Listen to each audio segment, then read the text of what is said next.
Hi everybody, Dan Illman here with the DRF race of the day for Monday, October the 16th. It's race number 8 at Finger Lakes. Let's throw up the field for the New York Breeders' Futurity. These are 2-year-old New York breds going 3/4 of a mile, one of 2 stakes races on the Finger Lakes Monday program. And we have 2-year-olds in this race, trained by Todd Pletcher, trained by Bob Bafford, trained by Mike Maker, trained by Wesley Ward, and more. It is a very competitive field, headed by the horse on the outside, the number 7, What Ya Talking About, who's faced some very good competition at Saratoga, listed as a first-time gelding, and draws a nice attack outside post position. We throw up the Timeform US pace projector. No surprise, the Baffert trained baby, the number 2, Tall Paul, has a lot of early speed, but perhaps he'll face a bit of pressure in the New York Breeders' Futurity from the horse drawn directly to his outside, and that's the number 3, Yo Banana Boy, who was a pace setter and just missed in his debut downstate at Aqueduct. That could set up good trips for Trust Fund, who figures to tuck in along the rail in the second flight, and What You Talking About, who might be in the clear with a big chance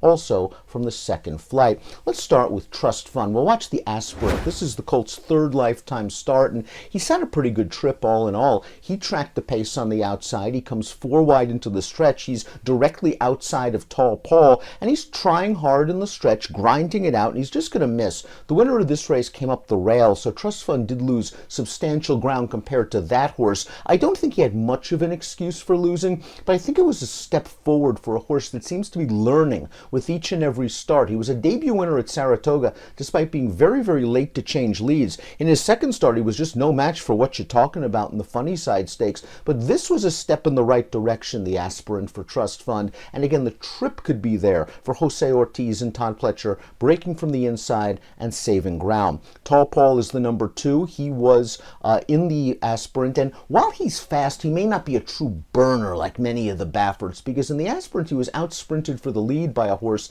Antonio of Venice, who finished 4th, and Tall Paul looked like for a brief moment on the turn that he was going to be outpaced and outrun. Now, when Trust Fund loomed right outside of Tall Paul, it seemed like it re-engaged Tall Paul. It got him back into the bit, and he was surging once again at the wire to finish 3rd.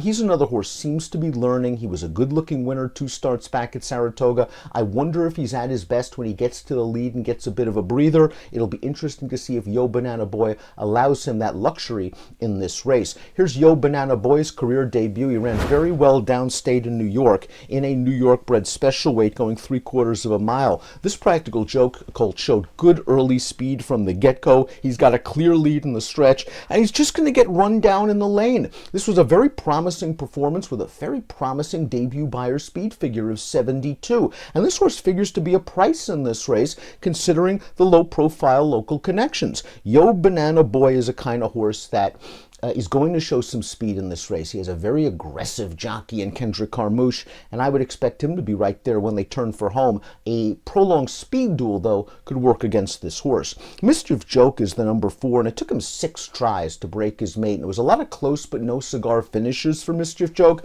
and I think he found the right field in this race. This was the 3rd colt by Practical Joke in the New York Breeders' Futurity, and I just think he found the right field in this New York bred 6.5 furlong special weight, where he sat just off the lead. Then you couldn't hold him anymore. Joel Rosario just took him to the front, and he wins as much the best as an odds-on favorite. This is a horse that's been very, very consistent from a buyer speed figure standpoint, but he's going to have to probably step it up just a little bit as he steps up in class. He's another horse with the tactical speed to work out a good trip in behind the leaders.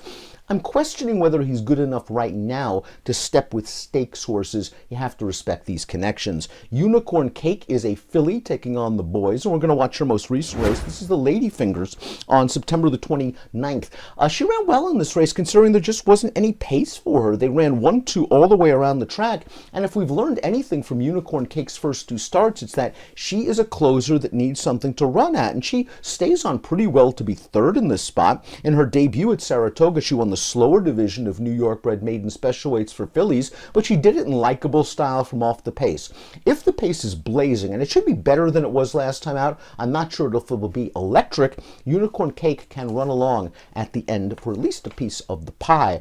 The 6 is Halloway. We're going to watch this one's debut, maiden special weight at Finger Lakes. Wired by the chalk in here at a big price, but Halloway did some good things to finish 2nd. He only earned a 49 buyer speed figure. He'll have to improve by by leaps and bounds, but these are 2-year-olds. They do that on occasion and often at big prices, and Halloway will likely be one of, if not the longest shot on the tote board.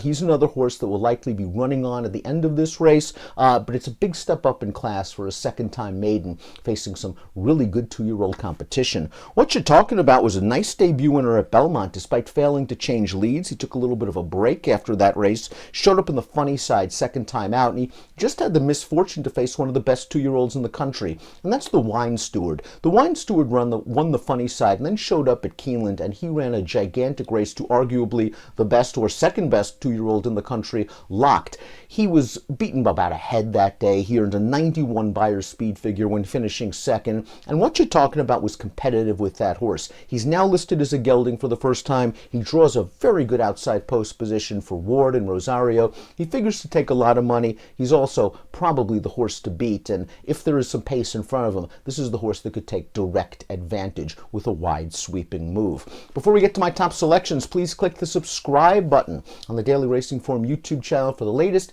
DRF videos. Here's my top pick for the New York Breeders' Futurity. I'm going to go with Trust Fund down on the rail. So far, he's lacked that explosive burst, but I think a good trip is coming. I'm expecting the 2 and the 3 to go. I think Trust Fund's going to tuck in behind, and maybe Trust Fund will work something out, trying to maybe sneak up the inside in the stretch. He's 5-2 on the morning line. I'd like to see him drift a little bit. I'm not sure that's going to be the case. He'll be my top pick for Pletcher and Ortiz in the New York Breeders' Futurity. Good luck.